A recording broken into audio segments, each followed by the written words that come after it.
menjawab beberapa kemusykilan agama. Dan untuk makluman ini para jemaah sekalian, kalau ada sesiapa yang mahu menunjukkan soalan, ini boleh menunjukkan soalan ini kepada email di dalam website ini Masjid Khalid, dan website tersebut ini kita boleh mendapati di Facebook ini Ayat Ustaz ataupun Facebook ini Masjid Khalid. Maka ada ruang ini Ayat Ustaz di sana, maka boleh tujukan soalan anda dan insya-Allah taala saya akan melihat ini daripada sana insya-Allah. Jadi insya-Allah ini kita masuk ini kepada soalan ini yang pertama pada hari ini.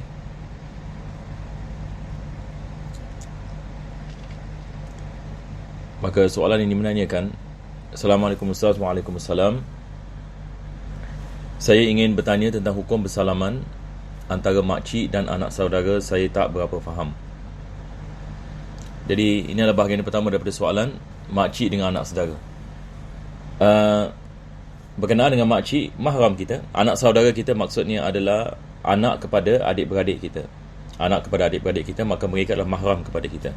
Sama juga dengan makcik dan pakcik, iaitu adik-beradik kepada ibu ataupun kepada bapa kita. Saya dan kakak dari ibu yang sama dan berlainan ayah. Persoalan saya, adakah batal wuduk kakak saya kalau bersalaman dengan anak bujang saya? Terima kasih dan wassalam. Jadi ini adalah soalannya. Soalan yang dimenanyakan, dia ada kakak seibu. Dia ada kakak seibu. Yang ini maksudnya berlainan ayah. Jadi soalannya adalah, adakah dibolehkan bagi kakaknya yang seibu bersalaman yang ini dengan anak lelakinya? Bersalaman yang dengan anak lelakinya. Jadi adakah ini dibolehkan ataupun ini tidak dibolehkan? Ataupun yang ini wuduk ni menjadi batal ataupun yang ini tidak menjadi batal? Maka jawapannya kita mengatakan sama hukumnya, memandangkan sekarang kita membicarakan di antara makcik ataupun pakcik dengan anak saudara. Kakak seibu merupakan kita punya adik-beradik seibu yang mahram dengan kita. Maka anaknya juga mahram kepada kita. Jadi anak ini kepada kakak seibu, mahram ini kepada kita. Misalnya kalau seorang lelaki ada kakak,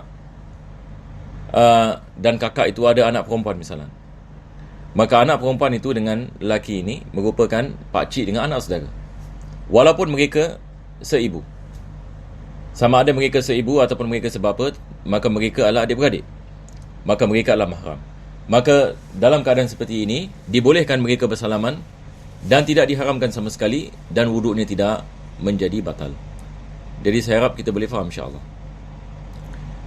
Question ini is asking, is it permissible any to have any skin to skin, any contact, any shaking hands, for example, between maternal and sister and nephew. Maternal and sister and and her nephew, who is basically brothers and sisters maternally, yani meaning the same mother, any different any father.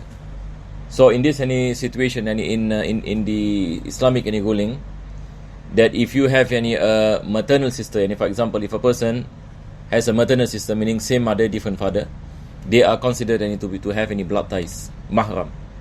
So the ruling any of mahram any applies. So it is permissible any for them any to shake hands, any for example, and their children any are mahram also. Their children, nephews, and considered to be nephews any and nieces.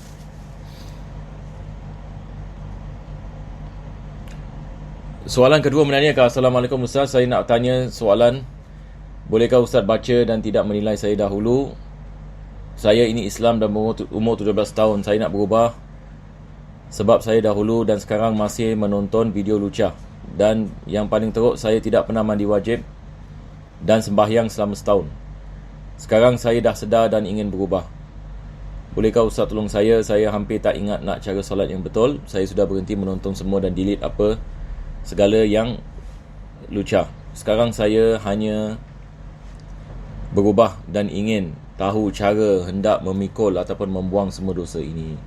Maaf jika ada masalah terlalu susah. Yang ni dia bukan yang terlalu susah. Cuma apa kita perlu buat adalah kita perlu bertaubat kepada Allah Subhanahu Wa Taala dengan taubat nasuha, dan kita berjanji kepada Allah yang kita tidak akan kembali kepada dosa itu. Jadi kita taubat ini dengan ikhlas, dan kita mempelajari agama kita, mempelajari agama yang asas berkenaan dengan bagaimana nak mengambil wuduk, bagaimana nak mandi hadas besar. Begitu juga ini bacaan ini Al-Quranul Karim, sebab ini kita nak bawa dalam salat. Jadi sambil kita belajar, sambil kita mengamalkan, memaksakan diri kita untuk kita yakni mengamalkan. Mudah-mudahan Allah Subhanahu Wa Taala memberikan kepada kita taufiq ini, insya-Allah. Assalamualaikum. Waalaikumsalam. Saya ingin bertanya, bolehkah kita mengaji dengan menggunakan telefon bijak selain Al-Quran? Di masa ini saya mengaji menggunakan aplikasi di telefon bijak berserta membaca ayat-ayat dalam bahasa Rumi. Saya masih lagi tidak mengenal huruf-huruf Jawi. Cara bacaan juga tidaklah begitu lancar. Apa yang tertulis di dalam bahasa Rumi, itulah yang saya baca dan sebutkan, dapat diterimakan dengan cara begini. Berkenaan dengan baca Al-Quran dengan Rumi, yang ini bukan dengan Jawi.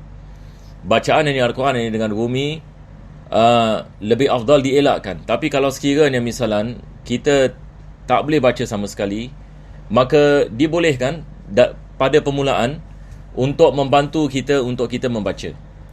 Tetapi dia tidak boleh digunakan terus-menerus. Mungkin ada orang ini misalan daripada dulu hingga ke sekarang dia baca Al-Quran melalui Rumi. Ini tidak dibolehkan. Apa sebabnya? Sebab kita tidak akan mendapatkan dia punya sebutan dengan betul. Al-Quran ini wajib kita membacanya dengan tertil. Ini yang Allah Subhanahu Wa Taala mengatakan, waratilil Qur'ana tartila. Dan bacalah Al-Quran ini dengan keadaan tertil, dan ini adalah wajib. Maka ulama kita mengatakan ini dengan tajwid. Jadi kita kena faham sebutan ini huruf ini misalan. Kita kena faham ini apa yang dimaksudkan dengan ikhfa, apa yang dimaksudkan dengan idgham.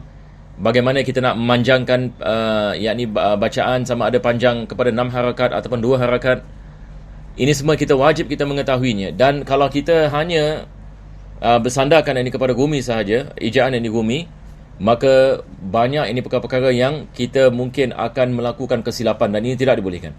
Tetapi kalau sekali lagi saya ingin mengatakan, bukan saya mengatakan tidak dibolehkan sama sekali, cuma kalau orang baru betul-betul nak jinak kepada Al-Quran dan dia tidak ada cara lain kecuali dia mendapati aplikasi ini misalan membantunya, tidak ada masalah.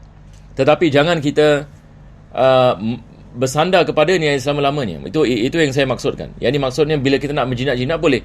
Tapi apa yang penting dalam Al-Quran adalah kita mesti ada guru yang mengajarkan kepada kita Al-Quran. Jadi saya nasihatkan orang yang menanya soalan ini supaya mencari seorang guru yang mana dia boleh belajar Al-Quran. Yang mana dia boleh belajar Al-Quranul Karim. Dan ini adalah perkara yang sangat penting. Mudah-mudahan Allah Subhanahu Wa Taala memberikan ini kemudahan, insya-Allah. Nampaknya hari ini internet ada sedikit ini masalah jemaah Saya cuma harapkan semua jalan dengan lancar. Jadi nampaknya saya berhenti di sini saja pada hari ini disebabkan keadaan. Jadi insya-Allah kita akan meneruskan insya-Allah pada minggu yang akan datang. Alhamdulillahirabbil alamin. Allahumma salli wa sallim ala sayyidina Muhammad wa ala ali sayyidina Muhammad. Rabbana atina fid dunya hasanah wa fil akhirati hasanah wa qina adzabannar. Sallallahu ala sayyidina Muhammadin wa ala alihi wa sahbihi wasallam. Alhamdulillahirabbil alamin.